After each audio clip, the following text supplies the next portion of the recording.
of fate.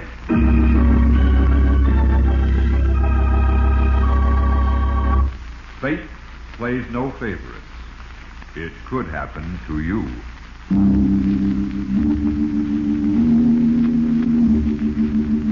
Book 82, page 216. In the Diary of Fate.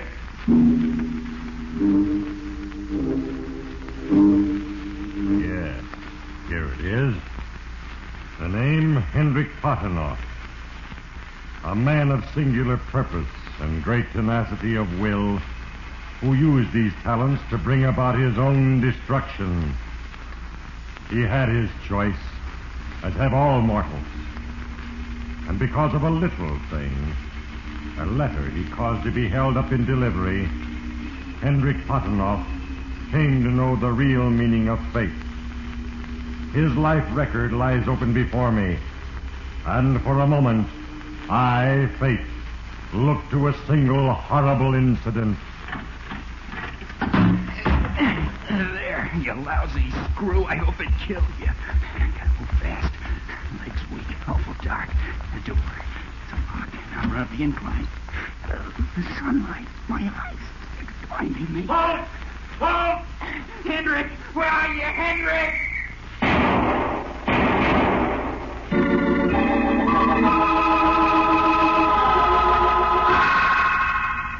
Yes, Henrick Potenoff, you had a choice, and your decision was for evil. Soon it will be time to write the final entry in the record of Henrick Potenoff. And when I have written, I shall read from his page in the Diary of Fate.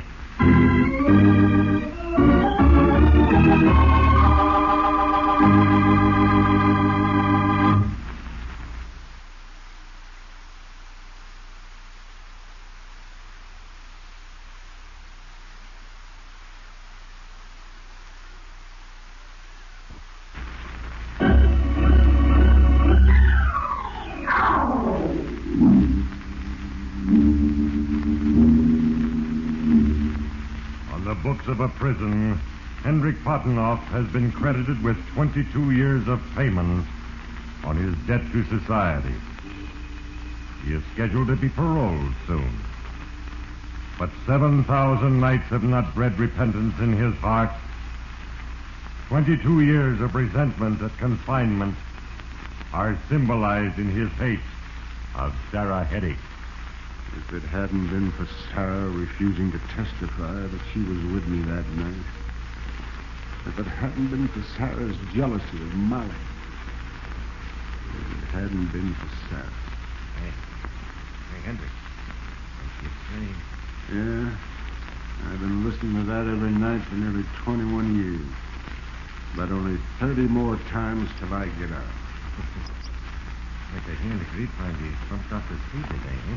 Yeah, dummy. You hear the bull coming to me.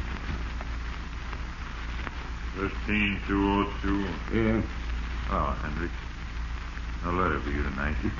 Do I ever get letters? I guess not. Too bad about Swede getting shot trying to escape today. Sure, they come and go. Swede was only here 8 years. Hardly time for a shave and a haircut. If it hadn't been for Sarah's life. If it hadn't been for Sarah Henrick.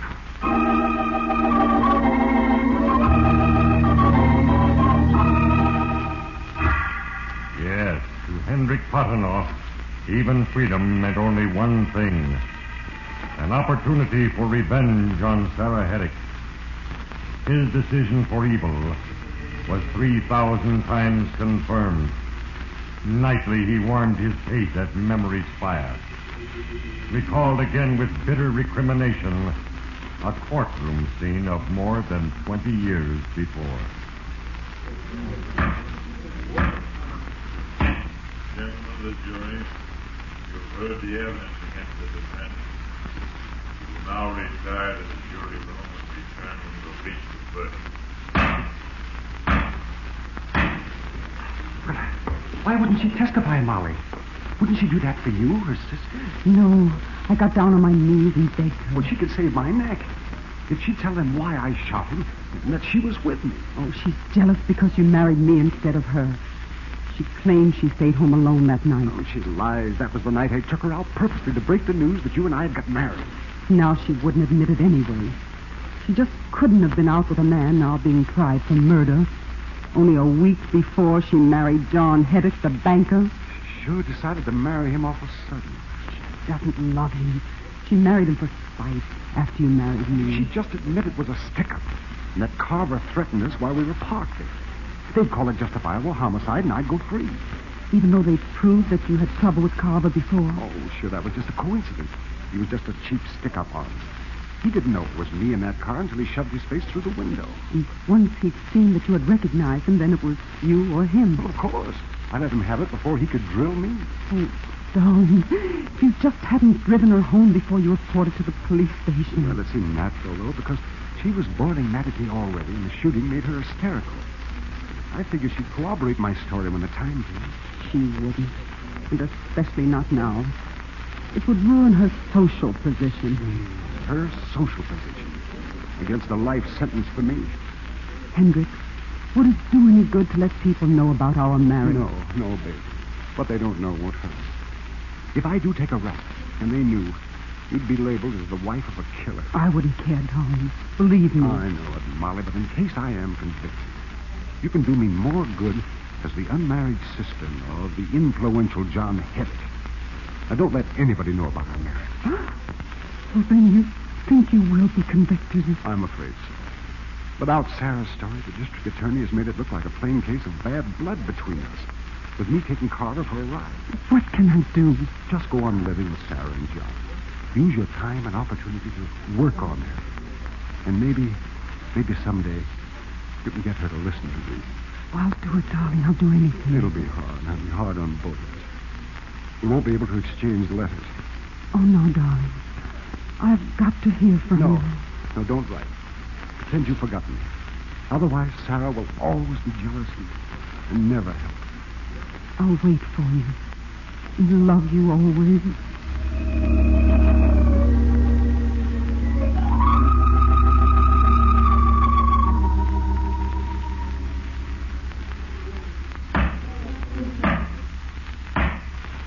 In accordance with the laws of this state, my duty by reason of the verdict of a jury consisting of 12 men and women to pass sentence upon you for murder, which I do in accordance with such verdict. I hereby sentence you to spend the rest of your natural life in prison.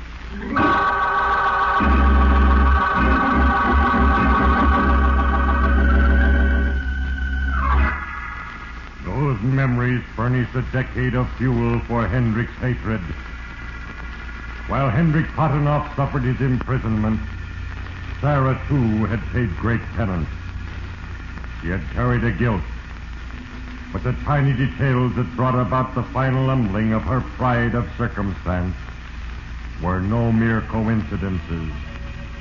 They were parts of a plan to set before Henrick Potenoff an opportunity to overcome the sins of 20 years of hating. Well, so you're my new cellmate, huh? My name's Henrick. They call me Limpy. What's yours, son? William. They call me Bill. Glad to know you, Bill. Just arrived today? Yeah. You can tell that by this shaved head. Mm-hmm. They'll call you Fish till it grows out again. Sit down. I'll tell you a few things about your new boarding school. Yeah? A new man always gets the bottom bunk. We get up at 6, leave cells at 7, eat and work back in cells at 6. Lights out at 9. Baseball at church on Sunday, if you've made your task in the mill. 100 yards of good cloth. And then there's the two most important rules of all. The official rule, stop whatever you're doing and stand still when you hear one blast of the whistle. Hey, what's that mean? It's the gunboat's only warning before they shoot. And they seldom miss. And what's the second? Our unwritten law. Don't be a stool pigeon. Well, thanks for the advice. You've been here long? Nearly 22 years. That's a whole lot of time. I'm only 21 years old. And I've had something to keep me occupied. What are you in for? Me? Oh, hit and run. 1 to 5 years. It was really an accident, but I lost my head and drove off. If it was your first offense, I should think your folks could have gotten you off on probation. You got a family? Yeah. Just my mother and dad and Aunt Molly. Molly? I knew a girl named Molly once. What's your dad do? Well, he's a banker. #1 citizen in our town. That's why he couldn't go to bat to help me. Everyone in Milford would have said he used his pull to get me off just because I was his son. Really? You're from Milford? Yeah. You've got an Aunt Molly? And your dad's a banker? Bill, what's your last name? Hetty. William Hetty. They call me Bill. My father's name is John and mother's name is Sarah.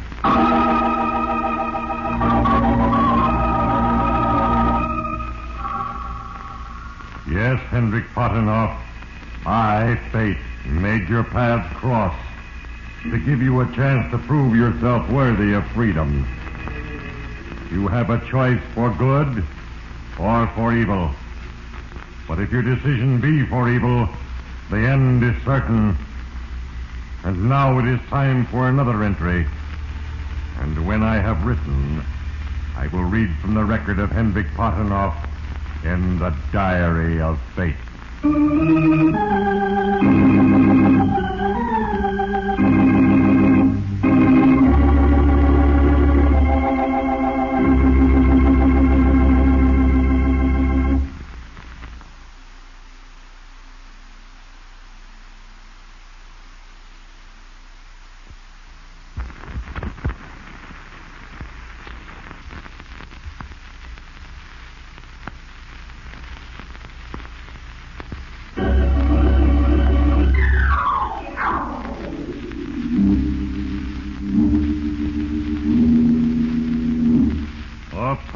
When atonement and punishment have balanced the scales, there is given a second chance. For evil done, payment is made in the coin of sorrow and pain that comes as surely as the dawn of tomorrow. The parole board believed your protestations, Henrick Potenoff. You begged for one more chance. And now I, fate, intervene. A tiny twig, a gust of fitful wind, a letter unreceived. Sometimes mortal plans miscarry, and themselves ensnare the plotters. If you, Henrick Potenoff, were to become involved in a violation of the prison rules, your parole would be forfeit. 13202. Yeah. 54629. Here? Oh, that be. Well, let's see. Here's a letter for. Here, you, William Heddick? Yes, sir. You can't have mail. What? I've got a ducat for you from the captain's office. Yeah, but... All your privileges are suspended for 30 days for failing to make task this week. Yeah, but there's some mistake. I did make task. I made 10 yards over task. Don't argue, fish. An officer checked the yardage. You were 10 yards short of task. Now, you better make it next week or you'll get 30 days in the hole. Oh. Solitary confinement, fish. Ask Limpy. He can tell you all about it. I'm a no good screw. Hey, look. Listen to me. Don't worry about the hole. I'm the trusty down there. If you ever get sent there, listen for 3 taps on the ventilator. I'll talk to you first. And I'll tell you what to do to yourself. Yeah, thanks, pal. I don't mind losing the other privileges.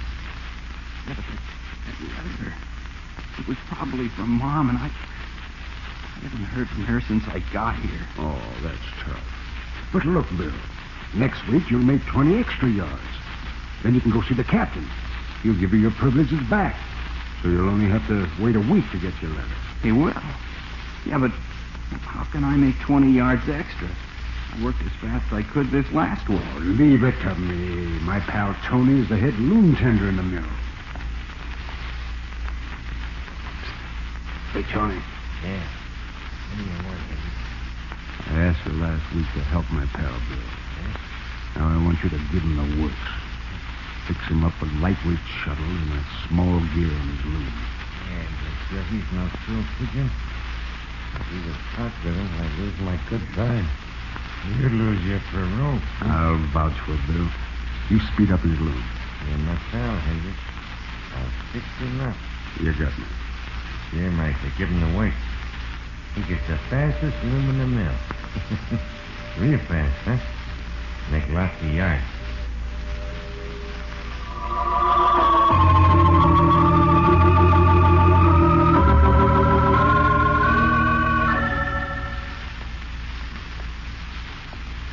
$54,629. William Henrick. Here, sir. I warned you last week. Here's a ducat for you from the captain's office. Says you ruined 120 yards of cloth, state property. Yeah, but it was good cloth, honest. It was all thin. High-speed shuttles and gears were found on your loom in violation of the regulations. Where'd you get them? Well, I don't know. I don't know anything about it. Okay, wise guy. I'll come back as soon as I finish my count. And you can tell me who speeded up that loom or be ready to go to the hole. 30 days in the hole. Maybe I've heard men die of consumption down there, go crazy, get shot. What do I tell him, Limpy? That depends on whether you're regular or stool pigeon. You can squeal on me and Tony and save yourself a month in the hole. Yeah, but you'd lose your parole. That's right. He's quiet. He's coming back. Well, Henrick, you made up your mind to be sensible and talk, or do you go to the hole? I'm no stool pigeon, screw. Let's go.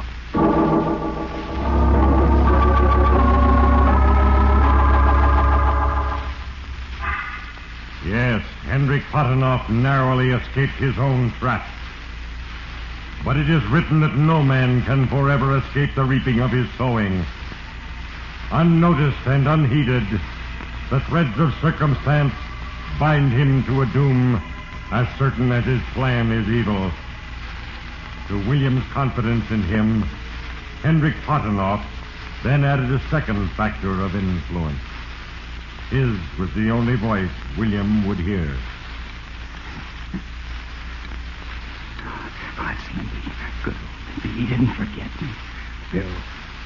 You hear me? Yeah, well, Limpy. Gosh, it's good to hear a voice. How's it going, kid? Okay, I guess. Just that, well, there's nothing to do. Can't see. It's black dark. I can't stand up straight. Can't stretch out. I don't know how long I've been here. I'm awful hungry. No, nothing. Not even bread. Just water. But it's sore because they found a small knife in my trousers. I don't know how it got there. What can I do? Wise up. You have to stand up for your rights. When the screw comes with your water, cuss him out. Tell him they can't do that to you. Get tough. Demand your food. Sure. Henrick, don't go away, Henrick. Here's your water, wise guy. Pass out your bucket. Now, you lousy screw. Where's my food? You give me my food or I'll You're what? Threatening an officer, huh? Well, just for that, no water. Hey, come back. Give me my water. Give me my food. Give me my food.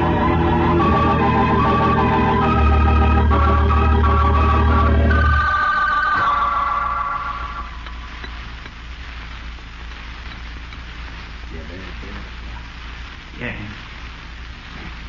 Get me out, please. Please. Help me get out, Henrick. Oh, kid, stop blowing the top of the roof. Do like I tell you, kid. Yeah, sure. Anything to get out of here. The next time the guard opens your door, Yeah. hit him over the head with your butt. Hard. The outer door will be unlocked. Then run to the incline. I'll meet you up there.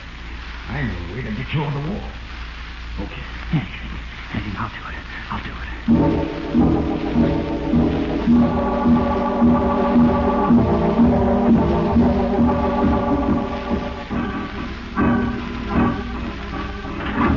All right, Henrick, here's yours. There you go, lousy screw. I hope it killed you. Fast. The leg's weak. It's awful dark. Here's the door. blind. The sunlight in my eyes is blinding me. Paul! Henrick! Where are you? Henrick! Henrick!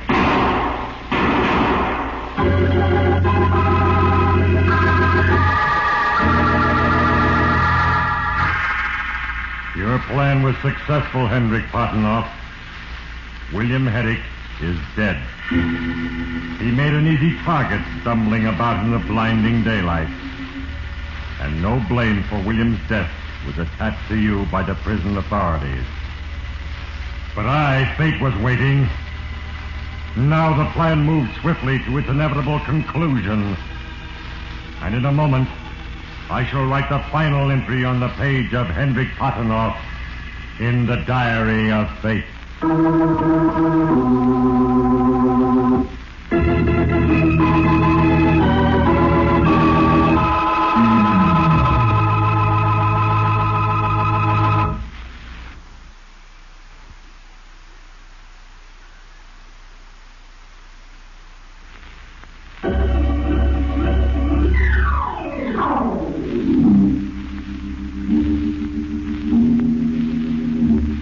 Every plot for evil contains the seed of its own undoing. Perhaps a tiny thing, no greater than a sheet of paper. Before his death, and for fear that its contents would identify and set William on his guard against you, Henrick Potenoff, you had arranged to prevent his receiving a letter. And now the delicate scales of justice were slowly nearing inevitable balance. 13202? Yes. Oh, Limpy, it's too bad about your cellmate. You sure look happy, though. Well, why not? Tomorrow morning I go through the main gate, headed out. Well, good luck. Put this letter for your ex-cellmate with the rest of his belongings, will you? They'll be picked up and sent to his family tomorrow. So long. A letter for William Herrick, probably from his dear mother, warning him to beware of her old acquaintance, Henrick Potenoff. Taken a long time, sir, but I knew it. Let's see what you have to say. Dear Bill, I'm convicted and sent to prison. I think I know from experience. Your misfortune, however, has given me the courage to write this letter. You are a man now, not a child. As you read this, please remember that anything I have done has been for your welfare. All of us have made mistakes. I had hoped that I would never have to tell you mine. But your need now is greater than my pride. When I was your age, I fell in love and secretly married. What do you know? This isn't from Sarah. It's from My you. husband also was sent to prison. I've always loved him. I'm still waiting for the day he comes out, in the hope that we can live our remaining years happily together. She loves me. She's waiting for me. He I got my is the revenge same on Sarah. prison I as get you. mine. I want you to find him and show him this letter.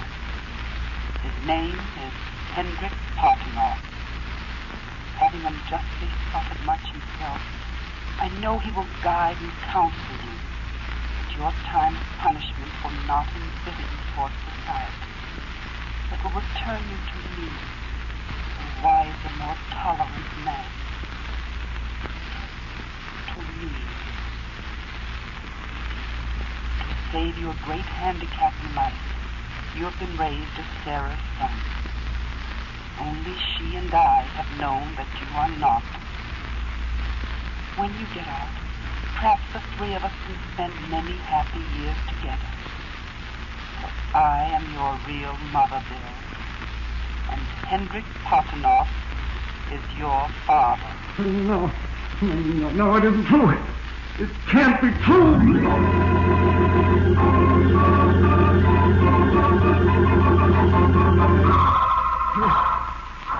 He was my son, mine and Molly's, and I killed him, my own son. I didn't know it. It wasn't my fault. It was Sarah's fault. She made me kill him. If it hadn't been for Sarah. Get away from me, Sarah Herrick. You're the devil. You tricked me. Fate tricked me. Get off that boat, Sarah. Hey, you, Henry, put that stool down. What's the matter with you? You blowing your top? Get her out of here, school, I'll kill her. Snap out of it, Lippy. There's no one in there with you. You trying to get me? Don't you think I can see her? Sitting right there. She made me kill Bill, my son. Listen, you screwball. Bill wasn't your son, and he was shot trying to escape. You didn't have anything to do with it. Now put that stool down. Dummy, I wouldn't have killed him if it hadn't been for you, Sarah. You made me do it, and now I'm going to beat your brains out. Now I'm going to kill you.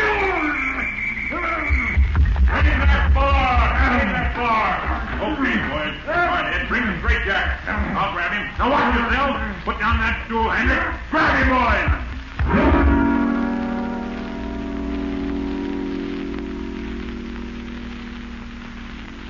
Yes, Henrick Potenoff will pay for his crime in the still closer prison of a padded cell.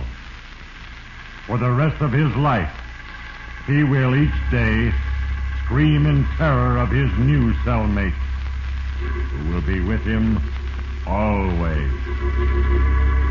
A cellmate who cannot be paroled nor killed. For with fate has he created his own nemesis, an invisible, implacable, everlasting tormentor, fear. Now it is time to close the book. In the case of Henrick Potenoff, as in the cases of all mortals, I, fate, am but the instrument of a plan. The little things that pass unnoticed are my instruments. You do not recognize my hand in this, and that is well. So when the time for decision is at hand, ponder long and carefully. And remember, there is a page for you in the diary of fate.